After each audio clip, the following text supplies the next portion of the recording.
There's no feeling more intense than starting over. If you deleted your homework the day before it was due, as I have, or if you left your wallet at home and you have to go back after spending an hour in the commute. If you won some money at the casino and then put all your winnings on red but it came up black. If you got your best shirt dry cleaned before a wedding and then immediately dropped food on it. If you won an argument with a friend and then later discovered that they just returned to their original view. Starting over is harder than starting up. If you're not ready for that, like if you've already had a bad day, then what you're about to go through might be too much. Feel free to go away and come back. I'll be here. Alright, thanks for coming with me on this trip. I'll understand if you have to take a break at any point. Just find a safe place to stop and quit the game. Don't worry, I'll save your progress, always, even your mistakes. This game is a homage to a free game that came out in 2002, titled Sexy Hiking. The author of that game was Jazuo, a mysterious Czech designer who was known at the time as the father of B games. And B games are rough assemblages of found objects. Designers slap them together very quickly and freely, and they're often too rough and unfriendly to gain much of a following. They're built more for the joy of building them than as polished products. In a certain way, Sexy Hiking is the perfect embodiment of a B game. It's built almost entirely out of found and recycled parts, and it's one of the most unusual and unfriendly games of its time. In it, your task is simply to drag yourself up a mountain with a hammer. And that act of climbing, in the digital world or in real life, has certain essential properties that give the game its flavor. No amount of forward progress is guaranteed. Some cliffs are too sheer or too slippery. And the player is constantly, unremittingly in danger of falling and losing everything. Anyway, when you start Sexy Hiking, you're standing next to this dead tree that blocks the way to the entire rest of the game. It might take you an hour to get over that tree, and a lot of people never got past it. You prod and you poke at it, exploring the limits of your reach and your strength, trying to find a way up and over. And there's a sense of truth in that lack of compromise. Most obstacles in video game worlds are fake. You can be completely confident in your ability to get through them once you have the correct method or the correct equipment or just by spending enough time. In that sense, every pixelated obstacle in Sexy Hiking is real.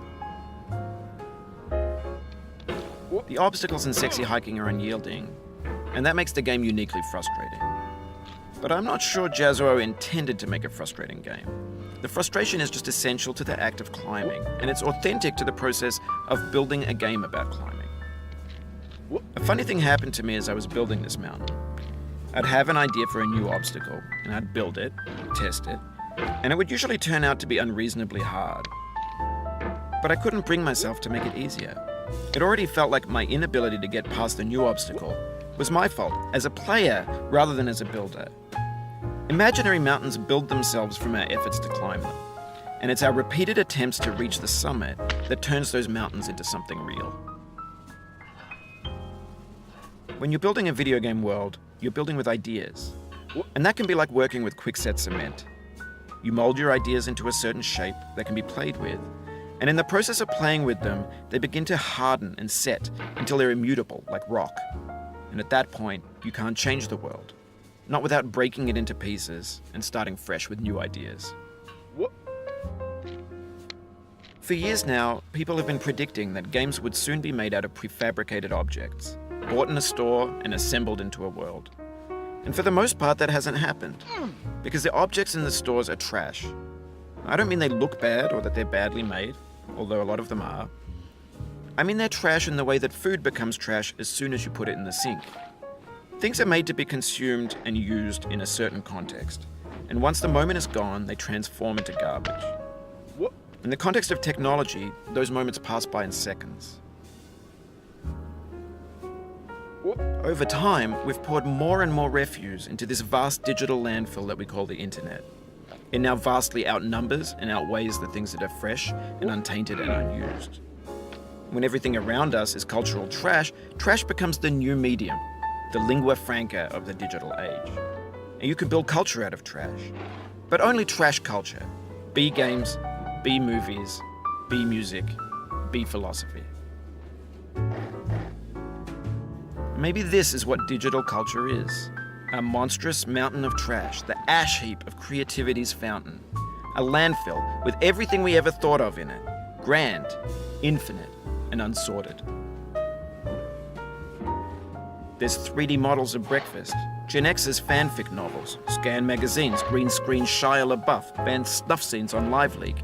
Facebook's got lifelike bots with unbranded adverts and candid shots of Kanye and Taylor Swift mashups, car crash epic failed GIFs, Russian dashcam vids, discussions of McRibs, discarded, forgotten, unrecycled, muddled, rotten, untitled. Everything's fresh for about 6 seconds, until some newer thing beckons, and we hit refresh. And there's years of persevering, disappearing into the pile, out of style, out of sight. In this context, it's tempting to make friendly content that's gentle, that lets you churn through it but not earn it. Why make something demanding if it just gets piled up in the landfill, filed in with the bland things? When games were new, they wanted a lot from you. Daunting you, taunting you, resetting and delaying you. Players played stoically. Now everyone's turned off by that. They want to burn through it quickly, a quick fix for the fickle, some tricks for the clicks of the feckless. But that's not you, you're an acrobat. You could swallow a baseball bat. Now I know, most likely you're watching this on YouTube or Twitch, while some dude with 10 million views does it for you. Like a baby bird being fed chewed up food. That's culture too. But on the off chance that you're playing this, what I'm saying is, trash is disposable, but maybe it doesn't have to be approachable. What's the feeling like? Are you stressed? I guess you don't hate it if you got this far. Feeling frustrated? It's underrated. An orange is sweet, juicy fruit locked inside a bitter peel. That's not how I feel about a challenge. I only want